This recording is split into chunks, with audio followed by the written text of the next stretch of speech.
Hi everybody, I'm Jimmy Garza, and I love to drink, I love to party, I love to do drugs, specifically methamphetamine. I love it. I simply don't do it anymore. And there's reasons for that.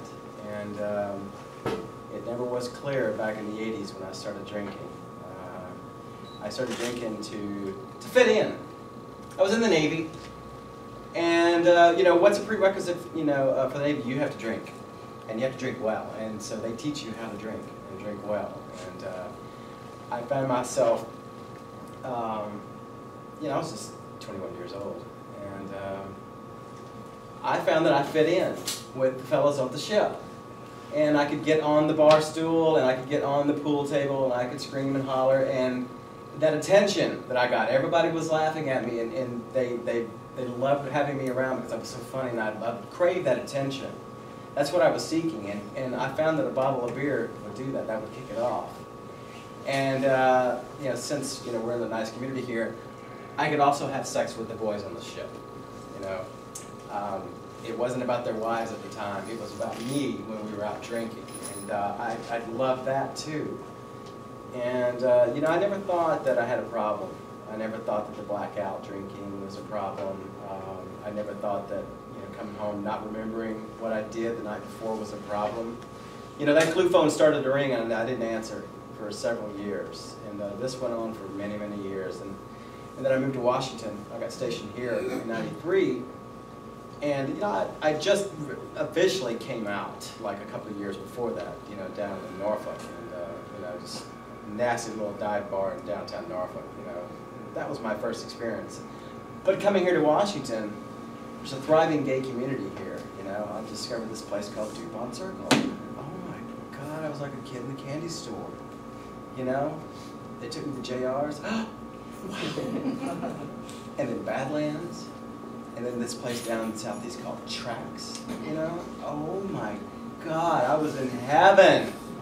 And of course, there's a few other establishments, near Tracks. It was on the other side of the tracks, That's now a baseball stadium. I used to be in there too. And back then they used to get memberships, and I had mine renewed all the time. And that's just how I lived. And once again, that phone was ringing, that clue phone was ringing, and I didn't answer. And that kept up for several years. I was telling Ed, I wish I could get the money back that I spent in the fireplace. I could probably put a down payment on a new house, But that's all I knew, Back in the 80s and, in the early 90s, there wasn't any internet. If you needed to go meet gay people, you met them out at the bars, Or sadly in other little seedy establishments that I found, and I loved all of those. And maybe I didn't even see your faces sometimes, And, the 21st century rolls around, and I retire out of the military, and I discovered another crowd, this nation crowd. And I was always Nancy Reagan, just say no. And that kept me, clean for a few years. I was just a drunk mess. I didn't know it at the time, but I didn't do drugs, I didn't need drugs. But one day, somebody tempted me, a really hot boy, and of course, you want to be connected with that person, and all it took was a little keychain and something on it that I had no clue what was on it.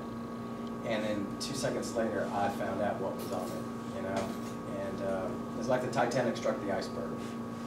She started putting on water, and I was bailing out water, and it was still going down. And, I had a 3-bedroom apartment, I had 2 cars, I had a credit rating of like 800, about 800. I had a, job making almost $70,000 a year, and, within 2 years, all gone. Sitting in Fairfax County Jail, arrested for possession with intent to distribute. Virginia? Yeah, you don't want to do that. Well, I did. And, the hardest thing I had to do was pick up the phone and make a call, because back in the 90s and stuff like this stuff like here, this didn't exist. I mean, these kind of conversations, you went out, like you started on Thursday night, you go to Badlands or JR's or whatever in Cobalt, and you run till maybe probably Monday afternoon. And and you know, calling out at work, I'm sick, you know. I used to, what we used to call the Tina telecommute, you know. I used to do that. Well, I'll be working from home today, and I was on my computer, but it wasn't working, you know. It was just a sad state of affairs I put myself in. But I got help. I made that call in 2004 and said, you know, my life is in shambles, I need help. They sent me to the Lambda Center, and that's where I started, and it worked for a while. But you know, that addiction, it's rough, especially with methamphetamine. It's really rough. I was still using while I was an outpatient. I would stay clean for a few days and maybe get through some drug tests, you know, but eventually it caught up with me. And then, you know, the lies that I started to sell, you know, I didn't use, you know, I just went to a party, they must have spiked the punch or something. Well, the parties I went to, we didn't have any punch. You know, there wasn't any drinking at all, you know, at the parties I used to go to. But those are the kind of the lies I used to, you know, to tell. And, you know, finally they all cornered me in Randy Pumphrey's room, in his office, and, you know, they just looked at me, and, you know, and that's when I had my little moment. And I said, okay, I'm done. They sent me off to rehab. And went to a 28-day treatment program, Father Martin's. And you know, that's when I woke up and realized that, wow, I can't believe what the last 20 years have done to me. And so I made a conscious decision, you know, to take my life back then. And I started rebuilding it. And you know, the next year, Brett Parsons started, you know, I started contacting with him about this, you know, meth working group, and I really wanted to give back because, you know, I was drug dealing. I'd sell drugs all over town. You know, whatever you needed, I had, you know, and that was another one of my issues, is that I wanted to be wanted, you know, and I wanted to be needed. So with drugs, able to do that. When I walked into the room, you know, I was, you know, oh, he's here, you know, and I liked that, you know, and it took me a few years to figure out that's what I was searching for with those drugs and alcohol. It was just that feeling of being wanted, you know, cared for. And I found it in new ways of, you know, being sober. You know, now I help people, you know, especially the people that are struggling with substance abuse. You know, methamphetamine is a nasty drug. She's hard to let go of. You know, she doesn't want to let go. And you have to fight. You know, I've been clean for 8 years now. I can't believe that, because I just love to get high. Oh my God, I love it, you know, but I just don't want the consequences. But I know the consequences come in, so I just don't do it anymore. I've made the choice to stay sober, and you know, that's what I do today. I help people. So, you know, my life is an open book.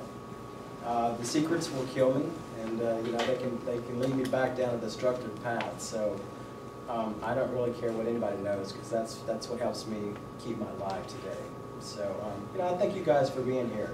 I think this is a subject that needs to be, you know, talked about. The substance abuse, you know, drinking, and you know, what can we do to help people who maybe, you know, needing some help, and or, you know, toning it down just a little bit, because none of this, like I said, none of this happened in the 90s. You know, it was like, let's go out, it's 2 for 1, or it's 50% Sky vodka, let's bring it, you know, and so that's what we did. So I'm interested to see what, you know, these kinds of conversations will do to help the community. So thanks for being here.